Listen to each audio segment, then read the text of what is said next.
हाँ भाई, नए नए लैपटॉप्स लॉन्च हो रहे हैं। थोड़े दिन पहले 4080 वर्सेस 5080 कंपेयर किया था लैपटॉप्स के अंदर, एंड वहां पे हमें पता लग गया था कि कितना बड़ा जंप है, क्या है, बट प्राइसिंग में बहुत बड़ा डिफरेंस था। सिमिलरली अभी कुछ दिन पहले MSI कटाना नहीं किया था RTX 5050 के साथ, वो लैपटॉप 1,10,000 के आसपास था। तो लोग कह रहे थे भैया 1 लाख के आसपास में तो 4060 के लैपटॉप आराम से मिल जाते हैं, तो इनको भिड़वा दो, क्योंकि RTX 5050 8GB VRAM के साथ हो गया एंड 4060 हमारा 8GB VRAM के साथ है। तो ये दोनों आपस में कहां स्टैंड करते हैं, कितना परफॉर्मेंस डिफरेंस है, क्या आपको 5050 के लिए जाना चाहिए या फिर 4060 में भी आपका काम हो जाएगा, वो सारा इस वीडियो में बात करेंगे। अब तुम्हारे माइंड में आ रहा होगा क्वेश्चन, भैया 4050 और 5050 का कंपैरिजन भी बनता है, बिकॉज जनरेशनल लीप तो वहीं पे पता लगेगी। बेसिकली देखो, मेरे पास 4050 का लैपटॉप था नहीं, वरना इस कंपैरिजन में मैं वो भी घुसा देता। प्लस VRAM का भी फैक्टर है क्योंकि 8GB एंड प्राइसिंग का भी फैक्टर है क्योंकि सेम प्राइसिंग के आसपास चल रहे हैं। तो मेरे को लगा कि ज्यादा वैलिड कंपैरिजन बैठेगा। तो भाई सबसे पहले टेक्निकली अगर देखें, CUDA course, RT course, tensor course सारे के सारे हमारे को ज्यादा मिलते हैं कंपेयर टू 5050, लाइक -16% है 5050 यहाँ पे। लेकिन ब्लैकवेल आर्किटेक्चर जिसके लिए मार्केट कर रहे हैं AI के लिए, AI टॉप्स की पावर अगर आप देखोगे तो भाई ऑलमोस्ट डबल का डिफरेंस यहाँ पे हमारे को मिल रहा है, और TGP दोनों की सेम है 115 वॉट। अब कंपैरिजन के लिए जो दो लैपटॉप हम यहाँ पे यूज कर रहे हैं, एक है Lenovo का लॉक विद 14700HX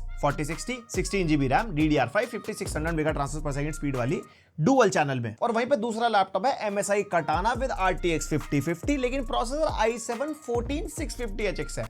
वैसे 14700HX और 14650HX में ज्यादा डिफरेंस नहीं है, तो यहाँ पे फेयर कंपैरिजन बन सकता है। एंड रैम इसके अंदर भी सेम 16GB डुअल चैनल में ही है। और यहाँ पे सबसे पहले बेंचमार्किंग शुरू करते हैं सारे जीपी वाले 3D Mark टाइम स्पाई, जिसके अंदर 4060 इज परफॉर्मिंग बेटर। फिर VR Mark का बेंचमार्क किया, अगर VR गेमिंग करते हो तो यहाँ पे भी हमारे को 4060 बेटर परफॉर्म करता हुआ मिलता है। Geekbench 6 का OpenCL यहाँ पे भी 4060 बेटर है। देन Geekbench AI वाला बेंचमार्क, जिसमें 3 डिफरेंट टाइप के स्कोर्स मिलते हैं, जिसमें हाफ प्रिसीजन में ही हमारा 5050 बेटर है, उसके अलावा बाकी 4060 ही बेटर परफॉर्म कर रहा है। देन अगर प्रोडक्टिविटी की बात करते हैं तो ब्लेंडर का बेंचमार्क किया, उसके अंदर भी 4060 बेटर है। BMW रेंडर टेस्ट किया, इसमें lower is better, come time लगा हमारे को 4060 में अप्रोक्सीमेटली 21 सेकंड, 5050 में 25 सेकंड्स, 4 सेकंड्स का डिफरेंस है। लेकिन ये बड़े प्रोजेक्ट्स में और बड़ा हो जाएगा, this is just a benchmark. फिर एडिटर्स के लिए Puget Bench for Premiere Pro, जिसके अंदर हमारा 5050 अप्रोक्सीमेटली 20% बेटर परफॉर्म कर गया। तो अल्टीमेटली 4060 बेंचमार्क्स में 90% केसेस में बेटर ही परफॉर्म कर रहा है। आप प्रोडक्टिविटी वाले टास्क करोगे, जीपीयू इंटेंसिव टास्क करोगे, थोड़ा बहुत आपको बेटर परफॉर्म करेगा। तो यहाँ पे CUDA टेंसर RT कोर्स का समझ में आता है। अब मेजरली डिफरेंस पता लगेगा गेमिंग में, जिसमें हमने सारे जीपीयू इंटेंसिव टाइटल रखे हैं। जैसे साइबरपंक हम टेस्ट करके देख रहे थे, यहाँ पे जो अल्ट्रा सेटिंग्स पे पहले 1080p पे टेस्ट किया था, एंड यहाँ पे अगर आप देखोगे तो 5050 थोड़ा सा बेटर परफॉर्म कर रहा है, लाइक अप्रोक्सीमेटली 10 FPS के आसपास ज्यादा मिल रहा है अगर आप एवरेज देखोगे। फिर इसी के अंदर हमने फ्रेम जनरेशन लगाया, और ये 2x फ्रेम जनरेशन है जो 40 सीरीज पे भी मिलती है हमारे को, एंड इसके अंदर भी 5050 थोड़ा सा बेटर परफॉर्म कर रहा है, लाइक 7-8 FPS के आसपास, जो कि इतना खास ज्यादा नहीं है। फिर रे ट्रेसिंग को भी हमने अल्ट्रा पे डाला, एंड इसके अंदर जाके दोनों के अंदर इक्वल FPS हमारे को मिले। एंड अगर आप रे ट्रेसिंग में भी फ्रेम जनरेशन लगा देते हो तो यहाँ पे दोनों के अंदर सिमिलर FPS हमारे को मिलते हैं। तो अल्टीमेटली साइबरपंक में नो सच बिग डिफरेंस। उसके बाद black with Wukong cinematic, like highest possible settings, same FPS मिल रहे हैं यहाँ पे हमारे को दोनों के अंदर। उसके बाद फिर हमने फ्रेम जनरेशन लगाया क्वालिटी पे, यहाँ पे भी हमारे को सिमिलर FPS मिलते हैं। और बाकी सारे स्टार्ट CPU GPU वाले जो है ना, आप अपने हिसाब से देख लेना, बाकी वो लैपटॉप टू लैपटॉप भी वेरी कर सकता है, लाइक टेम्परेचर्स वगैरह। और वहीं पे रे ट्रेसिंग को अगर वेरी हाई पे कर देते हैं तो दोनों के अंदर प्लेबल FPS नहीं मिलते, बट एवरेज दोनों के अंदर सेम है 13 to 14 FPS का। वहीं पे फ्रेम जनरेशन क्वालिटी हमने लगा के देखी,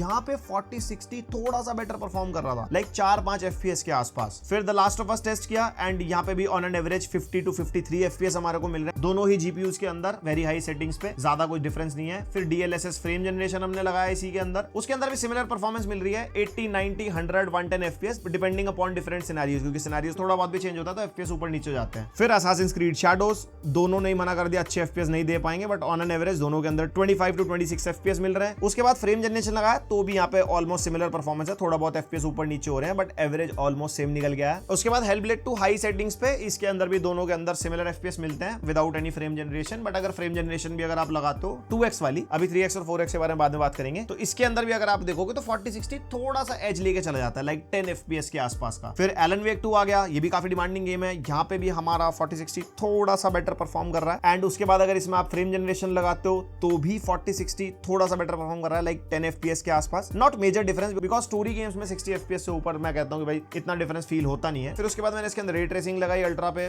दोनों ने मना कर दिया, बट सिमिलर FPS मिल रहे थे। एंड फ्रेम जनरेशन जब लगाया तो यहाँ पे 4060 2-4 FPS एक्स्ट्रा दे रहा था, बट कह सकते हैं सिमिलर परफॉर्मेंस। एंड वहीं पे अगर 1440p की परफॉर्मेंस देखते हैं, क्योंकि दोनों कार्ड 8GB VRAM के साथ आते हैं, तो ये तो टेस्ट करना बनता ही है। Cyberpunk raw performance, ultra setting, बिल्कुल डिटो सेम परफॉर्मेंस। फिर मैंने फ्रेम जनरेशन लगाया, बिल्कुल सेम परफॉर्मेंस। एंड उसके अंदर रे ट्रेसिंग अल्ट्रा लगाया, ऐसा लग रहा था बिल्कुल बिल्कुल सेम ही ऑलमोस्ट सेम एफपीएस चल रहे हैं, एक दो एफपीएस ऊपर नीचे होते हैं। फिर उसी के अंदर अगर आप फ्रेम जनरेशन लगा देते हो तो 4060 ने कहा भैया मैं खिलवा दूंगा बढ़िया, बट मुझे यहाँ पे 50-50 का कुछ ग्लिच लग रहा था बिकॉज वो वॉटेज भी पुश नहीं कर रहा था इस सिनेरियो के अंदर। फिर आ जाता है मल्टी फ्रेम जनरेशन एंड इसके अंदर हमारे को बेटर परफॉर्मेंस ऑब्वियसली मिल जाएगी बिकॉज एआई जनरेटेड फ्रेम्स एकदम मल्टीप्लाई होकर डलते हैं इसके अंदर, बट उसमें विजुअल लॉस होता है, इसके बारे में मैं काफी बार बात कर चुका हूँ। फिर ब्लैक में तो वो कहूँ रॉ परफॉर्मेंस में प्लेबल एफपीएस नहीं है बट ऑलमोस्ट दोनों सिमिलर है। फिर उसके अंदर जैसे हमने फ्रेम जनरेशन लगाया तो दोनों के अंदर प्लेबल एफपीएस मिलते हैं, बट 4060 2-4 एफपीएस का एज लेके जाता है भाई साहब यहाँ पे। एंड उसके बाद अगर आप रे ट्रेसिंग को भी वेरी हाई पे कर देते हो तो ऑब्वियसली को सेंस नहीं बनता, प्लेबल एफपीएस नहीं है, चाहे कितने भी मिल जाए 10-15 एफपीएस से नीचे तो भाई साहब क्या ही खेलोगे गेम। एंड उसी के अंदर अगर आप फ्रेम जनरेशन भी लगाते हो तो भी दोनों की सिमिलर ही परफॉर्मेंस है, और मल्टी फ्रेम जनरेशन मिलता है 50-50 के अंदर, जिसके अंदर अच्छे फ्रेम रेट है ही नहीं, प्लेबल नहीं है बिकॉज यहाँ पे वीरैम कंस्ट्रेंट्स हो जाते हैं। तो मल्टी फ्रेम जनरेशन हर एक जीपीयू के बस की बात नहीं है, स्पेसिफिकली लैपटॉप्स में थोड़े बहुत एक्सेप्शन हो सकते हैं। और फिर मैंने हेलब्लेड 2 जैसे टेस्ट किया ना हाई सेटिंग्स पे, तो पता नहीं क्यों 50-50 परफॉर्म नहीं कर पाया, उसमें वॉटेज ही पुश नहीं हो रही थी, बट जैसे ही फ्रेम जनरेशन लगाया तो प्लेबल एफपीएस मिले। बट ऑब्वियसली 4060 यहाँ पे हल्का सा एज लेके जा रहा है, और मल्टी फ्रेम जनरेशन अगर लगाओगे तो डेफिनेटली ज्यादा फ्रेम रेट निकाल सकते हो, बट वही है जो ब्लैक टाइप के टेक्सचर वगैरह हमारे को दिख जाते हैं। तो देखो अगर कंक्लूड करते हैं यहाँ पे आज की डेट में RTX 5050 वाले जो भी आप लैपटॉप्स लोगे, एक तो वो प्रीवियस जनरेशन सीपीयू के साथ पेयर होके मिल रहे हैं, और मिनिमम 1,05,000 से नीचे तो कोई लैपटॉप है ही नहीं, और मैक्सिमम जा रहा है 1,55,000 तक, जिसमें हमारा ROG Strix G16 है। भाई इतना महंगा लोग लेंगे क्यों? क्योंकि जीपीयू के लेवल पे अगर आप देखोगे परफॉर्मेंस में डिफरेंस है नहीं, DDR5 रैम मिल रही है, प्रोसेसर वही 14 जनरेशन वाले मिल रहे हैं, तो क्यों ना बंदा 4060 के लिए जाए यहाँ पे? क्योंकि अगर आप आज की डेट में 4060 वाले लैपटॉप देखोगे, Lenovo लॉक आराम से 1 लाख के आसपास मिल जाता है, Asus TUF आराम से 1 लाख के आसपास मिल जाता है, और इसमें इंटेल और AMD वेरिएंट दोनों मिल जाते हैं। उसके अलावा HP का ओमेन मिल जाता है, और इसमें भी एक बड़ा कैच है, अभी BBD और ग्रेट इंडियन फेस्टिवल सेल आने वाली है, उसके अंदर ये प्रीवियस जनरेशन 4060 जो है बहुत ज्यादा प्राइसेस इनके स्लैश डाउन होने वाले हैं जैसे रूमर्स हैं, अगर ये स्टॉक में बचते हैं,